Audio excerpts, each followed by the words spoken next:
With InDesign, all text and place graphics exist inside a frame. I'm going to start by creating a new document, and I'll make it 6 inches by 4 inches, postcard size, with 1/4 inch margins. I'll click OK, and we'll build a text frame first. To create text from scratch in InDesign, you switch to the Type tool and get the little horizontal line just above the bottom of the cursor, called the I-beam, directly where the pink and purple guides meet. Pink for your margins, purple for your columns. And we're going to type shades of blue. I'll do a Select All, Command A or Control A, and I'm going to choose the font Bauhaus. Once I do that, I often prefer optical kerning for better letter spacing built into InDesign, and I'll make the text a little bit larger. Now, if you press the Escape key just once, that will get you off of the Type tool and back to your Selection tool. And you can see my text frame is larger than it needs to be. If your resolution is high enough, there's a button on the control panel, the bar across the top of your screen, that will automatically fit the frame to the content. If it's not large enough, you could simply drag the corners and pull that in so it doesn't occupy so much space. Before I place an image, I'll click away, and now I'll choose File Place.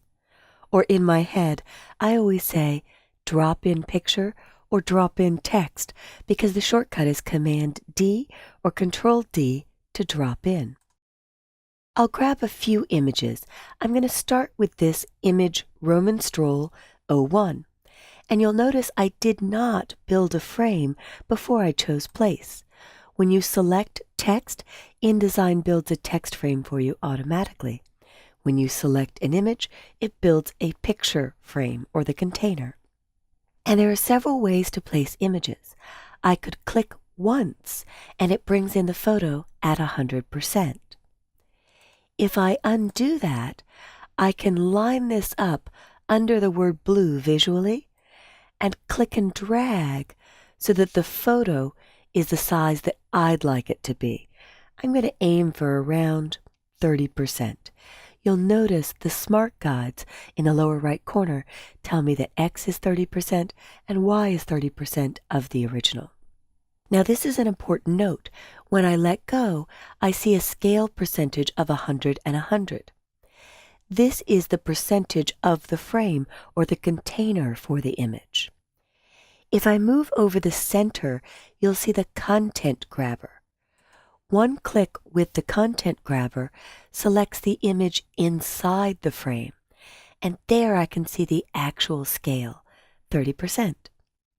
In fact, if I want to enlarge the picture inside the box to basically zoom in on the boy's face, I would hold down my Shift key to keep it proportional and drag the corner.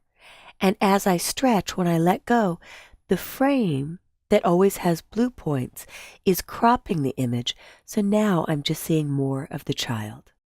If I click away and click back on the frame, here are my blue points. And with the blue points, I can crop further or extend the frame. But in this case, when I've extended it, there isn't more image area. So a really handy button that you'll have across the top of your control panel is the Fit Frame to Content. This will make the picture box or container the size of the photo. So with one click, I reveal the entire photo again.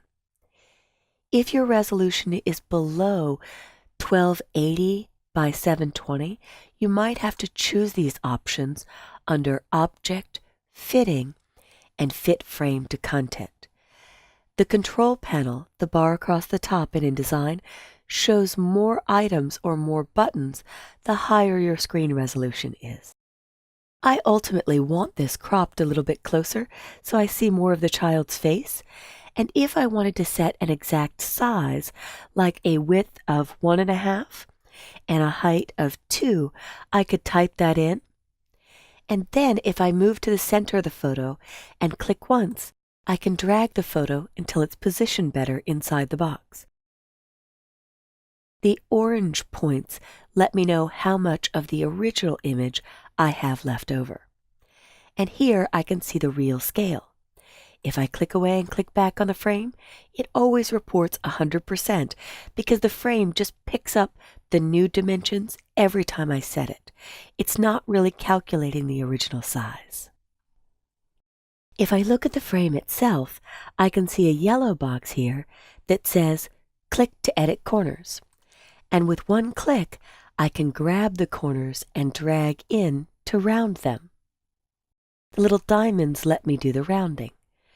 If I undo twice, a little power user trick is my Shift key, and grabbing a corner will let me round just one side. And then I'll click on the photo and move it over to my margins. When I let go, I'll click away to deselect because I'm ready to place a second image. And when I choose File Place, I'm going to let InDesign's Smart Guides show me where to line this up.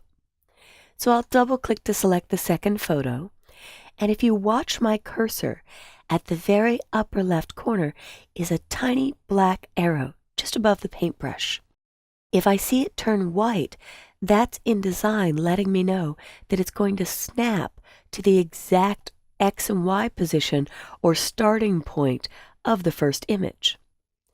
As I'm dragging, if I see these two green guides, that means the shades of blue text frame is the exact same height as the picture frame I'm creating.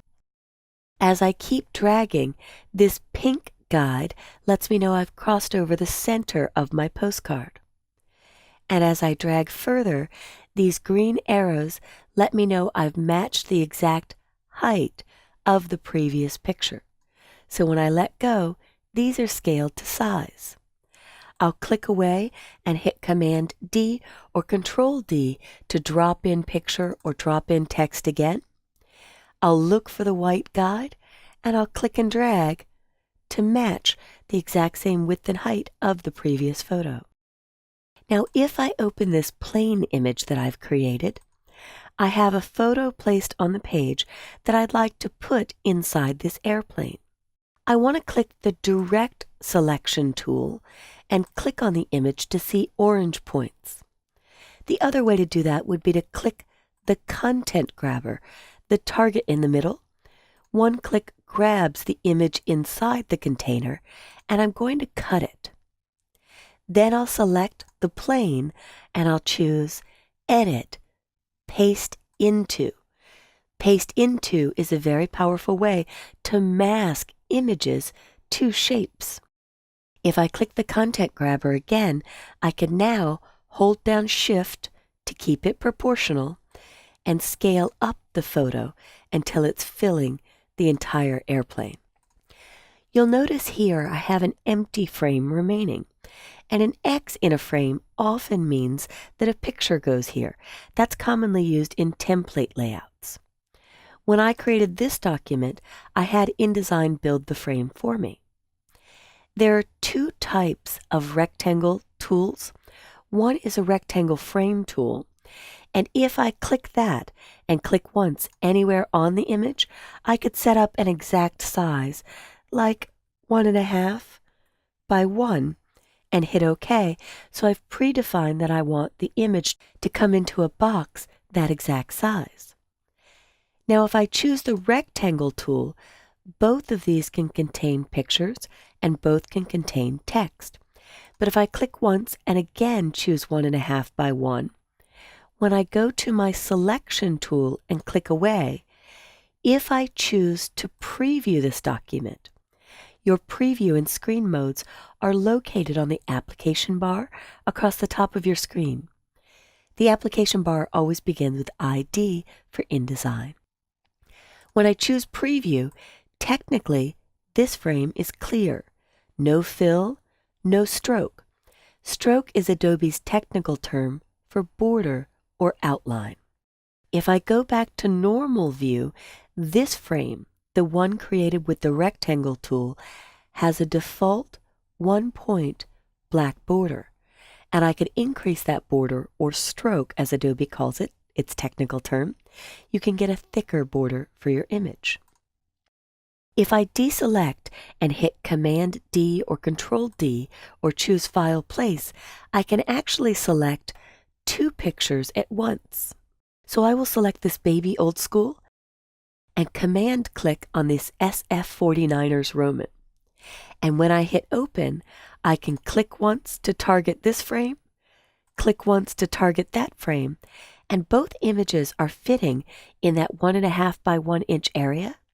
Now I can marquee select, just touch both frames, and choose Fill Frame Proportionally to make the pictures fit to the 1.5 by 1 size. Then I can center the content. If I click away and click back on a photo, this selects the frame, but if you look for the content grabber and you see orange points, I can now move the picture down to get more of the child into this shot. Finally, on any frame, I can click once and move a hair away from the corner.